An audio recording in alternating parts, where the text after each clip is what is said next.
everyone. Welcome to a very, very special episode of Be Our Guest, a weekly virtual happy hour with industry professionals. My name is Dev Janki. I am the artistic director of Live and in Color. We are a not-for-profit theater company based both in New York and Connecticut. Our mission is to develop new plays and musicals that promote and celebrate diversity. While in-person programming is on pause, we are super excited to be offering much more virtual programming like this show. In fact, we have something very, very special to share with you at the end of today's episode, so don't go anywhere. For more information about our programming and how to donate to support our diverse community of artists, check out our website, theaterincolor.org. Now, grab a cocktail, and please start leaving your questions in the comments for our guest. We have a verified living landmark on the show today. Original Broadway cast member of such shows as West Side Story, Chicago, Bye Bye Birdie, Kiss of the Spider Woman, The Rink, and The Visit, just to name a few. 10-time Tony nominee, 2-time Tony winner, Broadway legend, and a definition of a triple threat. Please welcome Chita Rivera. Hello. Well, mine is not an alcoholic drink, but that's okay. I'm so happy to have you with us. How are you? Well, I'm fine. I mean, I'm as well as can be expected at this point of the way things are in the world. But I also want to wish all of those who have a puppy, a dog, because it's National Dog Week. And that is my daughter with our two dogs, Graciela, named after the director, Graciela Danielle, and T-Bone. So I want to just, dogs can only make everything happier. So absolutely. I got a cat just in time for the quarantine to start, and it saved my life. Oh, I'm telling you, any animal is wonderful. How old are your babies? How old are they? I think Graciela is about 4 or 5, and T-Bone is what, 7. Oh, that's so wonderful. But they look gorgeous. Where are you calling in from? Where am I? What? Where are you hanging out during this time? Oh, I'm in my house. I'm in my house in New York, upstate New York, and have been here for quite a while. And you know, we do the best we can to keep everything as cheerful and busy as we can possibly do so. That's so wonderful. Well, I'm so excited to have you with us today. I have so much I want to ask you. So I'm going to jump right in. Okay. Growing up, you started pursuing ballet, not theater. What made you start taking ballet lessons? Well, what actually started was survival, really. For my mother and my family to survive, I was such a tomboy that I used to break up everything. If I wasn't hanging out in the back on the back fences, I was hanging out in the pear tree in the back with my brother Armando.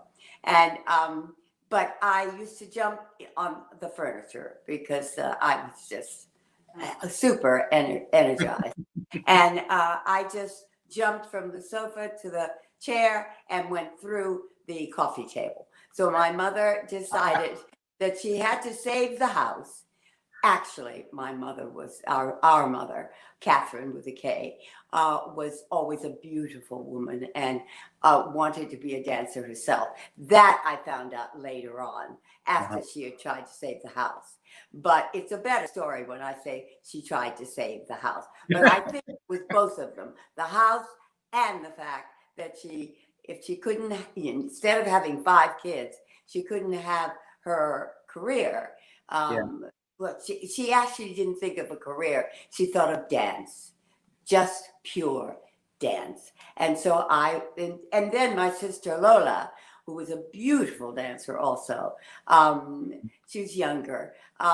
We both were in dance. So It started with saving the house. What can I tell you?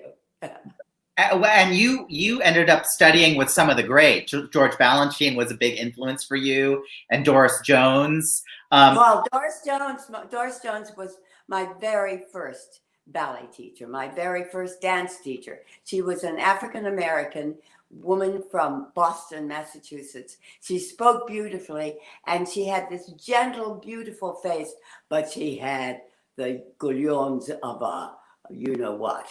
I mean, she really taught me how to think, how to see, how to listen, how to obey, how to be prepared. And that is a good thing for young kids to learn in as far as their lives are concerned, not just in the arts. But it's tremendous. So Miss Jones taught me that, and then I won a scholarship to New York City Ballet, and that's where I met George Balanchine. Well, I also started out in the ballet. I was a pure bunhead, and I credit ballet for my entire life because, as you said, I think it gives you such structure and discipline, and I credit my whole life to ballet. So absolutely, I do too. To ballet and also to the chorus line. Well, I want to talk about the chorus line. Can you tell us how you booked your first Broadway gig? I think there's a story that goes with that. My very first one was Call Me Madam. Mm-hmm. And let me see, what could be absolutely extraordinary? Oh, I went to the audition, and there were about 300, 400 people, and I kind of liked the heat. I liked the competition. I liked to see how we all had to learn together, and I could pick up from this one, and I could pick up from that one, and then I could apply it to myself. So I learned a lot even in the auditions, and I got one of the 4 principal dancing roles in Call Me Madam, and Call Me Madam was choreographed by Jerome Robbins. The great. That ain't bad at all. So my teachers from the very beginning, and I'm so happy that I'm finding out that you studied ballet because you really know what I'm talking about. Mm-hmm. I was very lucky to be influenced by the likes of a Jerome Robbins, who had not just his ballet technique, but he being in the business, it enabled him to express himself, and you could see how he put character work in with his ballet, and it turned it into something else. So it was a great learning. Well, obviously that connection to the great Jerome Robbins led to your breakout role when you played Anita in the original cast of West Side Story, which this show was revolutionary. There you are. The show was so revolutionary. Oh, I love that picture. I love that picture of me. I love it too. Oh, I wish. I just love that picture of me. I wish I looked that way now. You look better than ever. Oh, you do. You look. Stop. Don't lie. We'll have no, to lie. You do. I mean, beautiful. So West Side Story was the first show to require dancers to both not only dance but sing and act, which was new. It was also revolutionary in terms of Hispanic representation on Broadway. Can you talk about what it was like to be part of that historic moment?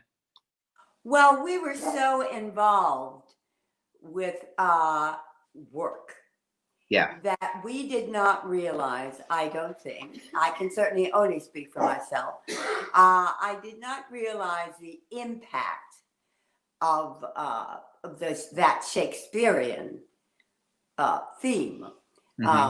Because it was written, it was Romeo and Juliet turned into West Side Story, the modern day at that time West Side Story, and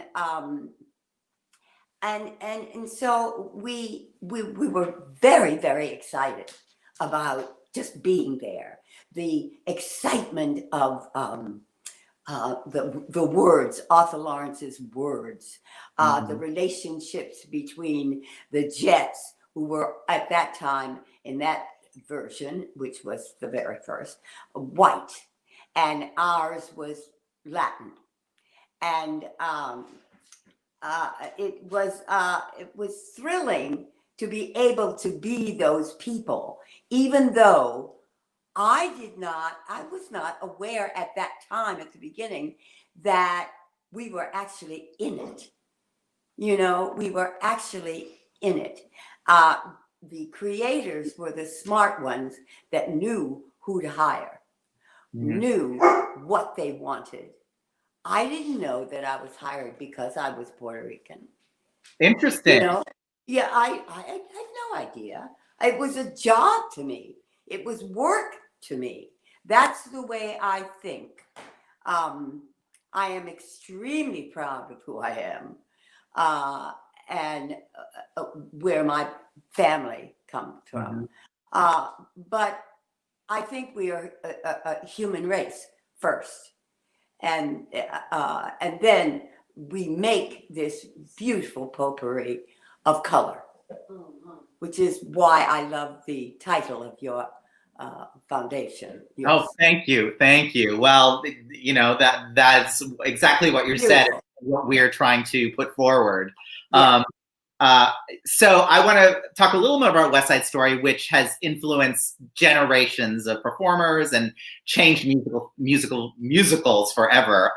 We worked together back in 2001 when Seth Rudetsky, Robert Todd, and I put together, with Broadway Cares and the Phyllis Newman's Health Initiative, Right. created a new version of America featuring 24 Anitas. Oh, that's right. There you are, and you starred. So I have one little story I want to share with you. I think all of us in the business have a Chita Rivera story, and this is one of my favorites. So it was the day of the performance. They had called places, and all 24 of the dancers, who were from a lot of different Broadway shows, were warming up on stage behind the curtain. They had on their lavender dresses, their wigs, and their hoop earrings. And then you came down to the stage, and everyone was so excited. And then, I don't know if you remember this, one of the dancers came up to you and said, "Chita, I think you lost an earring." And what did you say? Can you tell us what you told her? Well, I know. I think I can remember because it had to be this. Yeah. I knew what I was doing. I deliberately had one earring because you have to listen to your heart. You have to listen to your imagination. And I thought, I'll be different from the others. I want to be me. My name is Dolores Conchita Figueroa de Rivero, changed to Chita Rivera. But that's mine. Mm-hmm. So I think I'll identify myself and my Anita with only one earring. Well, that girl that noticed it was also very wise to see it because, you know, she learned a little bit of a lesson there. Well, everyone did, because the next thing that happened was all 24 girls took out their other earring and threw it away and went on stage. So that is my favorite story, just because, you know, it's well, that was thank you for bringing that up, because I love that time that we had. It was a very exciting evening to have 24 of the same character spewing the same kind of energy and the same kind of excitement and pride, and everybody dressed. Nobody tried to put a pin here, or that everybody looked the same, and that also says so much about the unity of people, because we are all the same except different colors. Yeah, so beautifully said. I wanted to, during Chita Rivera Dancer's Life, your beautiful show, you talked about having turned down jobs because you weren't Latin, getting turned down for jobs because you weren't Latin enough. Can you talk a little bit about that? Well, I do remember. Oh God, I'm trying to think of the composer's name. Music Man. Oh gosh. Okay, that shows you how old I am. Oh God. But there was a composer that actually said it was the first time I went. That that commercial that says I should have had a V8. Yeah. You suddenly come to your senses. Um, this composer said when I was my name came up for a certain show, I think it was 1491. Somebody said, but doesn't she have an accent? And I thought, isn't that odd? I never thought. And then I put my name and accent and the thought process behind that person's mind. And I went, I guess you expect a person with a name like that to have an accent. That's absurd. Yeah. And besides, if you did, there are many ways that possibly you can disguise even that. You Yeah. know, I don't know. I don't know. I get Well, carried away there sometimes. there often aren't a lot of opportunities for Latino actors to perform in a wide range of roles. Yet your Yeah. career, it seems so versatile. You've played characters that are Italian, Greek, French, and more. With accents, by the way. Exactly. With accents, yeah.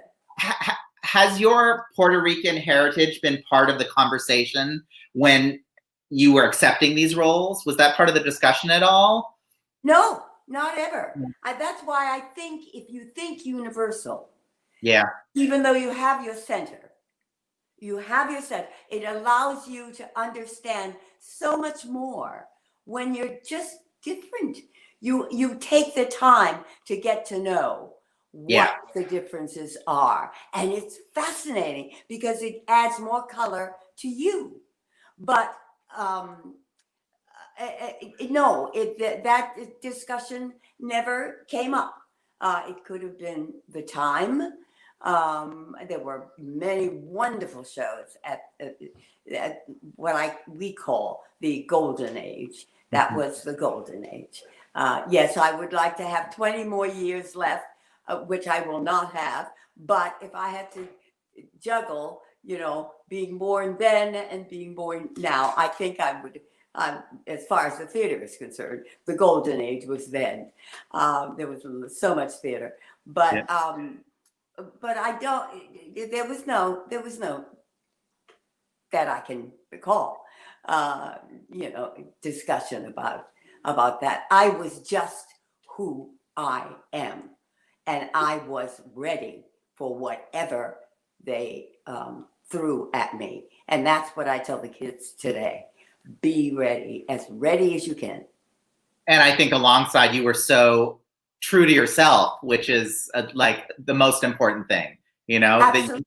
Absolutely. If your center, if you know who you are, as much as you can day by day, you get to learn who you are day by day. But if you're fortunate enough to have a family like mine, which we just lived in music.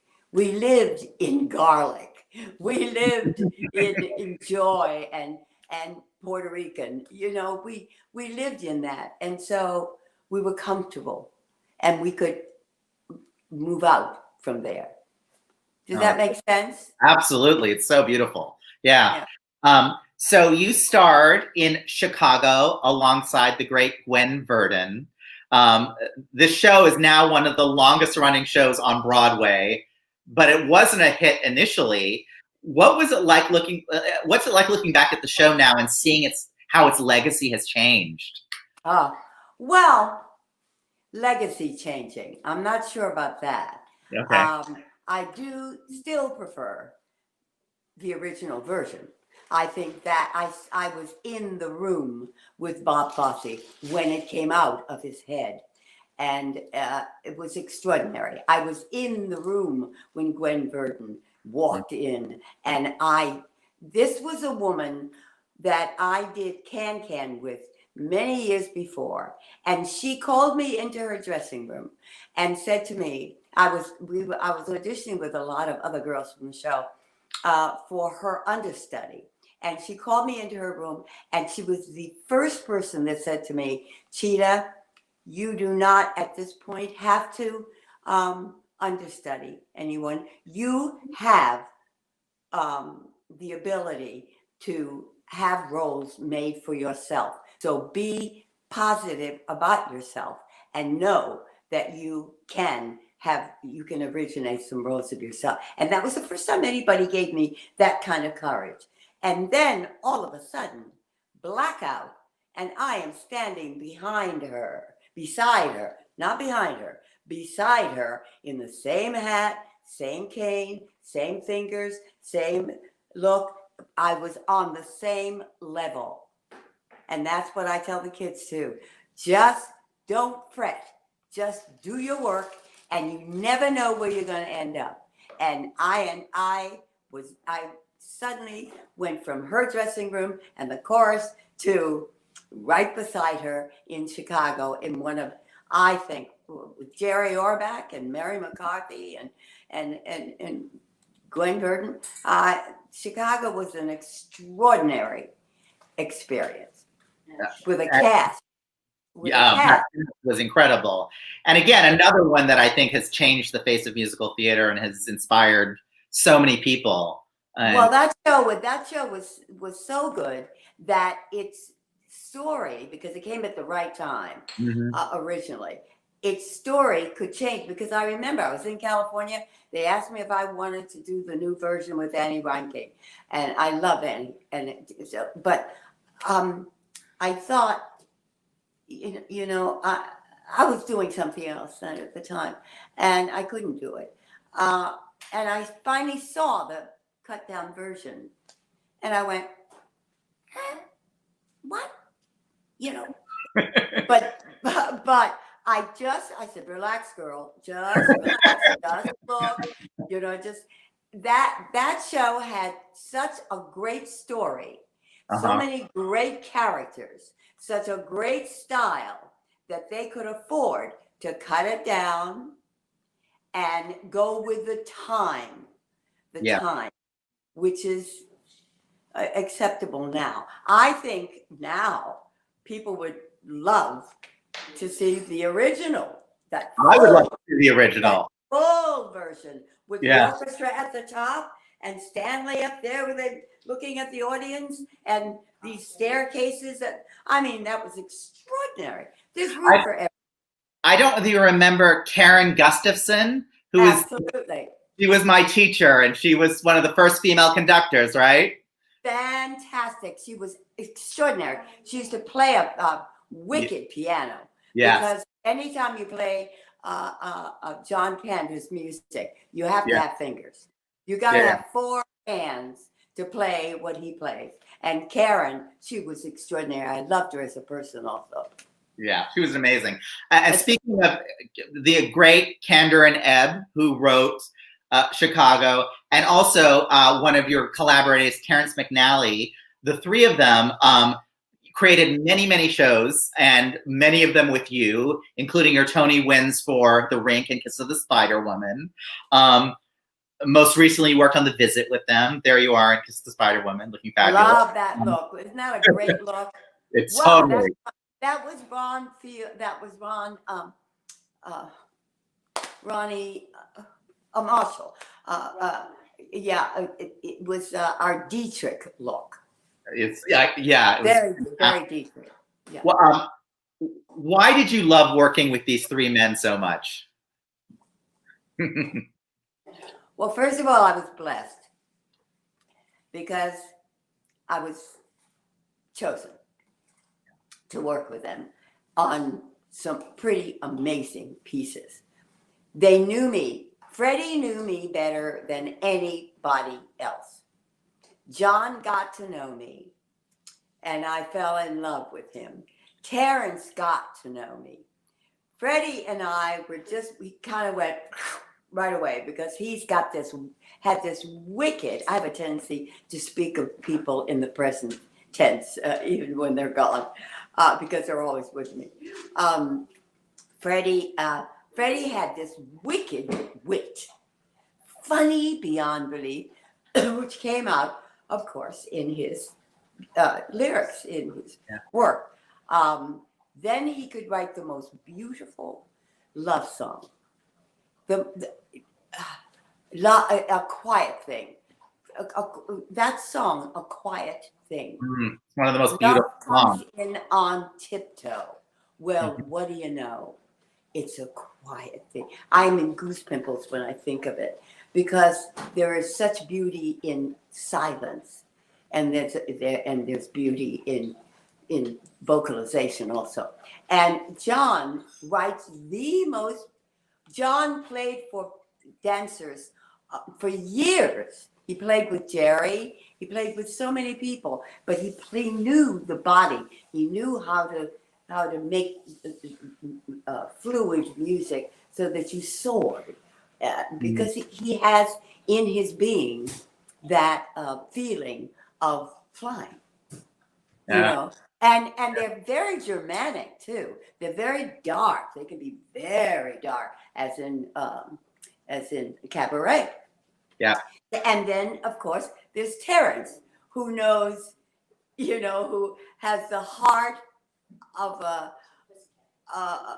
champion. He understands the differences in absolutely everyone, everything. He writes from his heart. He just knew how people felt. And what a delicious sense of humor Terrence has. Well, there we go again with has. Yeah. Yeah, we lost him. Obviously the fact that he had such a huge heart is the reason they worked with you, because you have such a huge heart and you've gone through your career in that way. So I hope so. I want to go back to the beginning of your career, when you got your first Tony Award nomination for the show Bye Bye Birdie, which was just thrilling. There you are. Look at that. Isn't that just beautiful?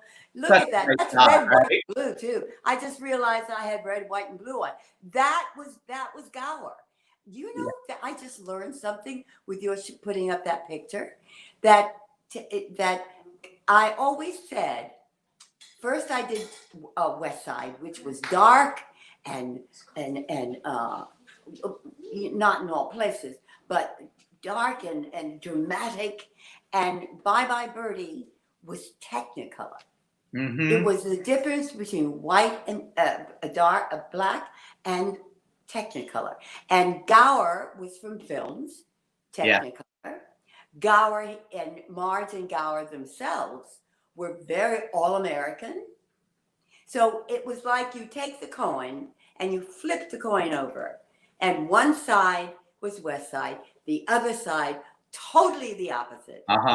Birdie. One was deliberately emotional. The other one was naivete, was youth, was,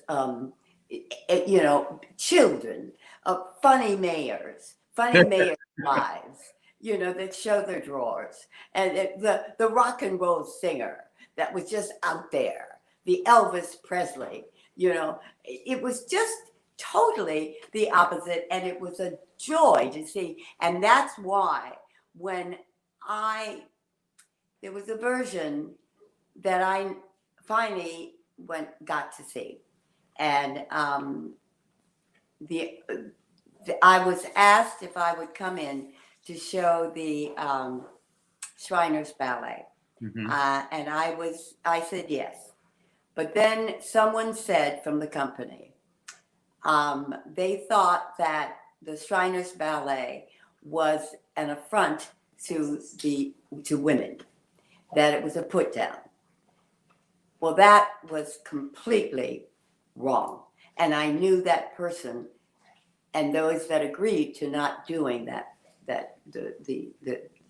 number. I knew that they did not have the understanding of because you think being young and naive is simple. You have to know what that is. And Gower knew, the cast that we had originally knew that it was as simple as could be, as possible. And this other company was, unfortunately, they didn't make it as far as us. Yeah. Well, I mean, it was an incredible performance, and an incredible show, and you know, we here at Live and in Color are also huge Bye Bye Birdie fans, and since we had to cancel all of our in-person fundraising events during COVID-19, we had to think of new ways to raise money.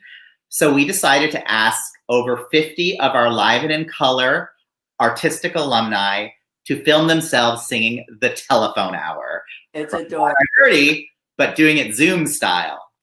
So our aim with this was to spread the word about Live and in Color and our talented artists. And thanks to a very generous donation from Tiger Barron Foundation, we will receive $1 for every like, share, and subscribe of this video, which is so exciting. And now we will come back to more Chita in a second, but I would like to share this video with you right now. Okay. Please enjoy the work from our fantastic Live and in Color artists. It's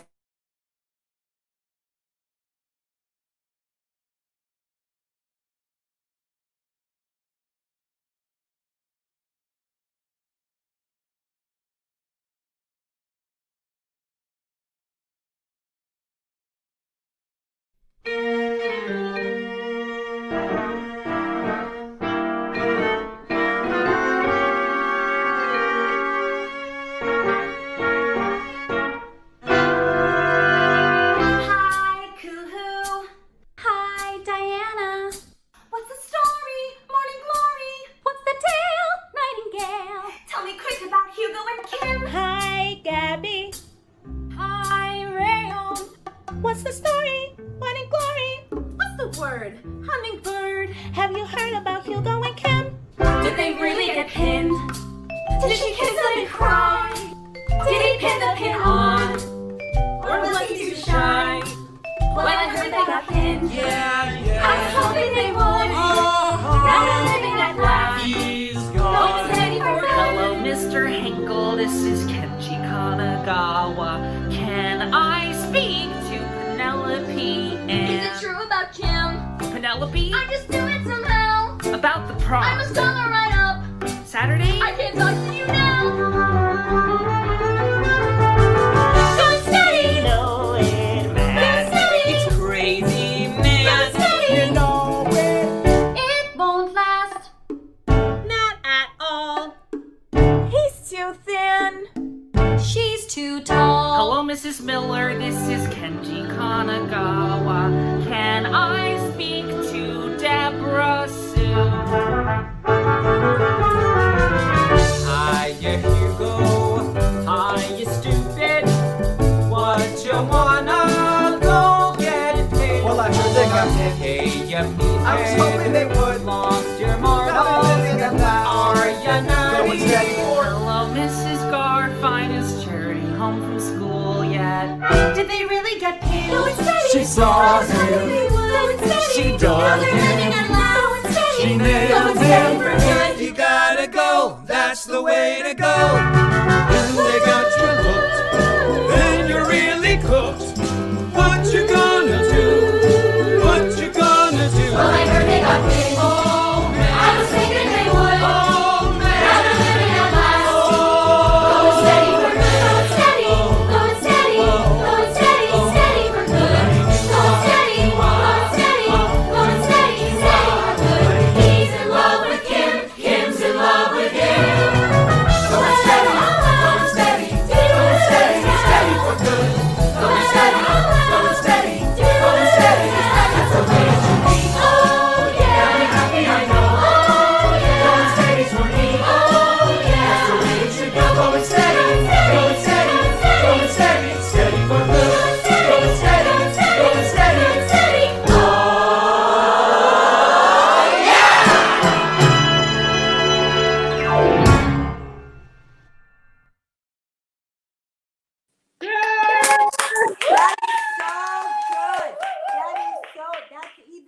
better than I saw it on my phone.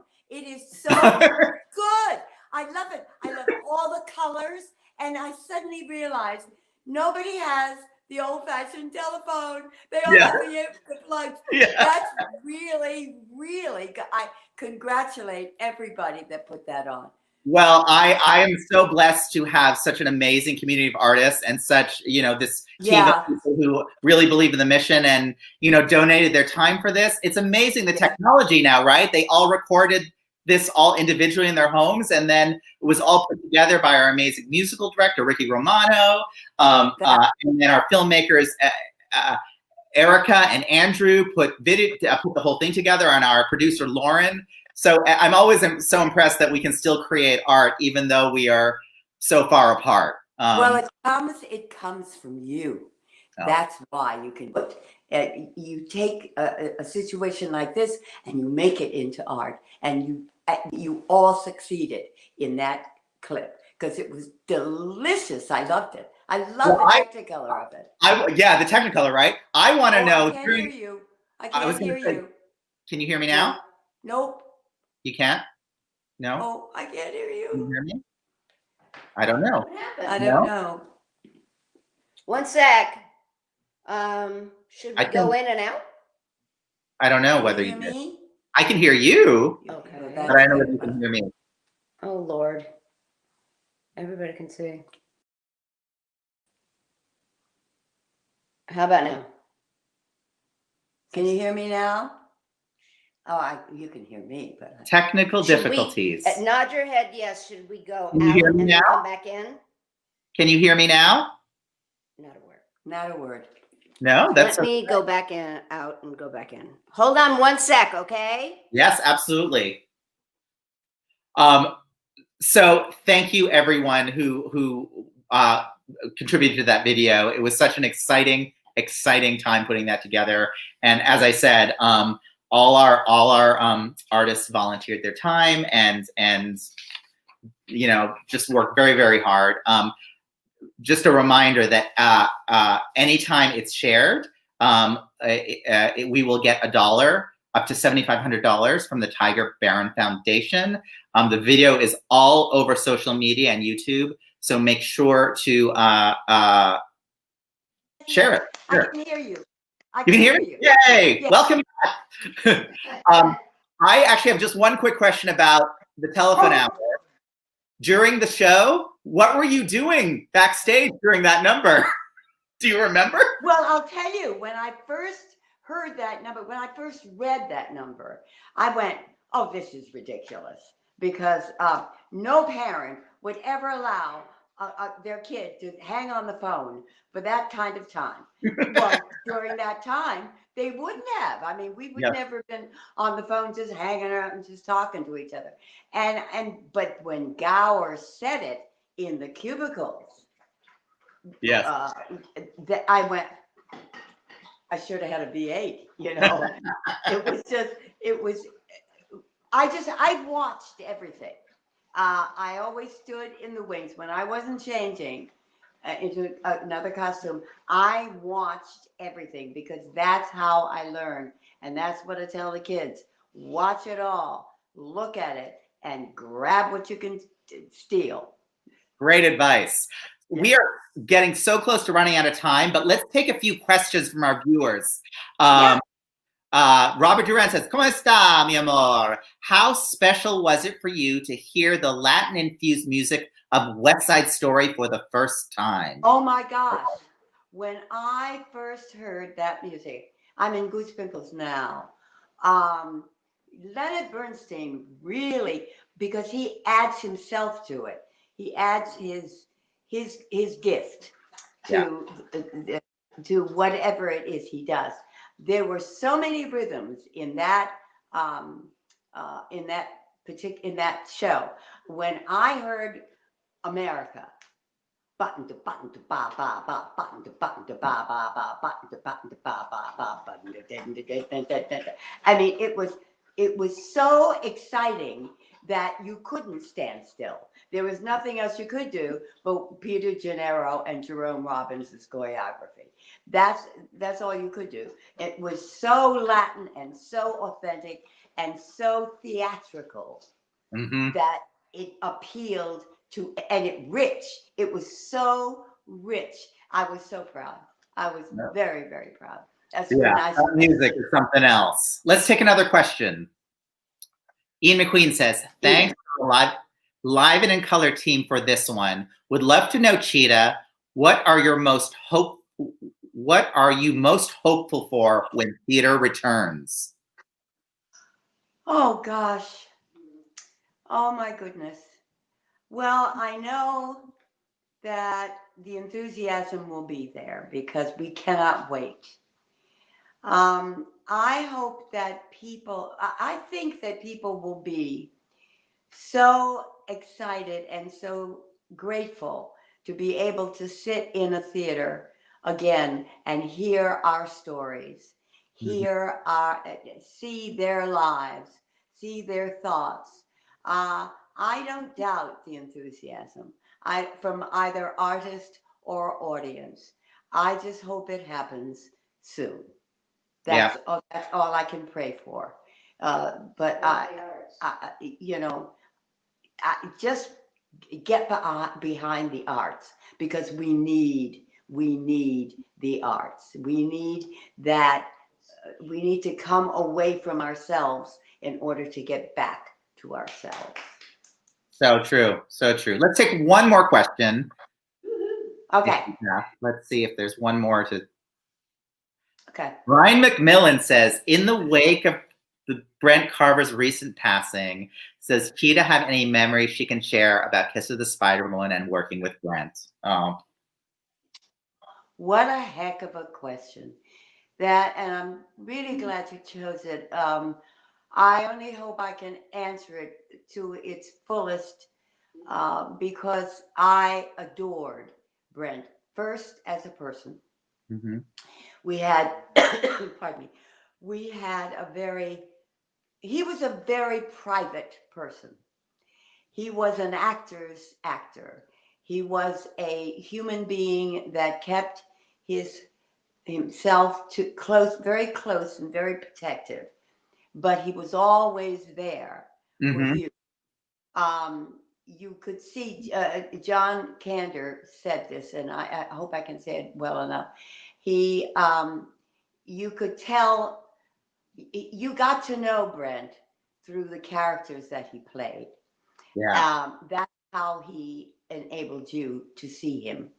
That meant that you had to look and you had to appreciate his amazing acting ability. I remember clearly on just a very simple level.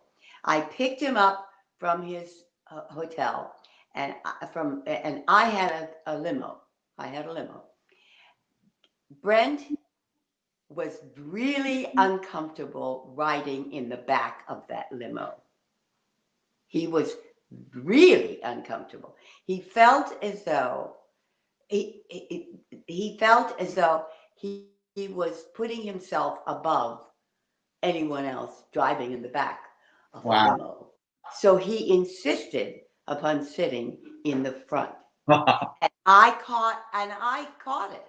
I caught it without embarrassing him or anything like that. But I did ask him later, why did you have to ride? And he said, I just felt more comfortable up front.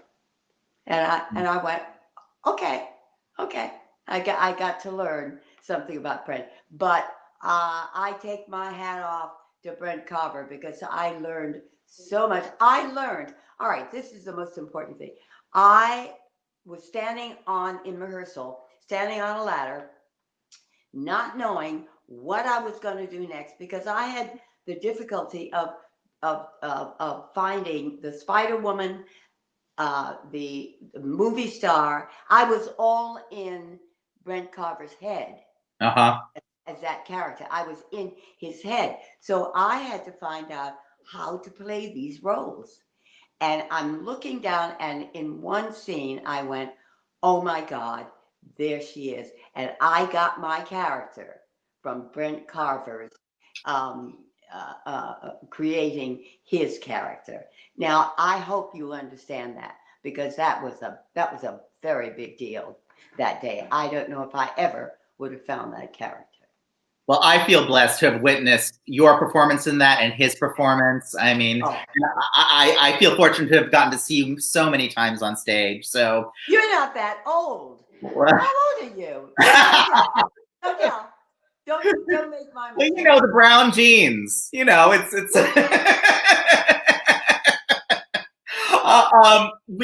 Chita, I could talk to you all night. We are out of time. I just want to say before we go that I am so proud of the work we do at Live and in Color. We foster inclusive environments and create platforms that showcase underrepresented voices. I really believe the stories we tell can change hearts and minds. Please support our work and our artists by sharing our telephone hour video and donating today at theaterincolor.org. Also, be sure to tune in to Be Our Guest next week when I will be interviewing director, author, Tony and Golden Globe nominated actor and the star of The King and I and films such as La Bamba and Stand and Deliver, the wonderful Louis Diamond Phillips. Oh, very nice. He looks very handsome. Doesn't he? He looks very dapper. Yeah. My goodness, he's older and he looks fabulous with that gray beard. I can't wait to talk to him. Yeah. Thank you, everyone who tuned in today, and thank you, Chita. You are truly an inspiration to so many people, and me. I just can't thank you enough. It's been an honor. Well, thank you so much, and I would just like to wish to everybody involved and everybody that is interested in the theater, and they should be, because it's better for your life. I want to thank you for the work that you've done, and pray that people will join all of us in this beautiful unity of color and the arts. So I wish you the very best of luck, and I toast you with this horrible looking drink, but I promise you it's delicious. Don't go by the glass. Go by the color. Thank you, Chita. Thank you, everyone. We'll see you next week. You betcha. Bye-bye.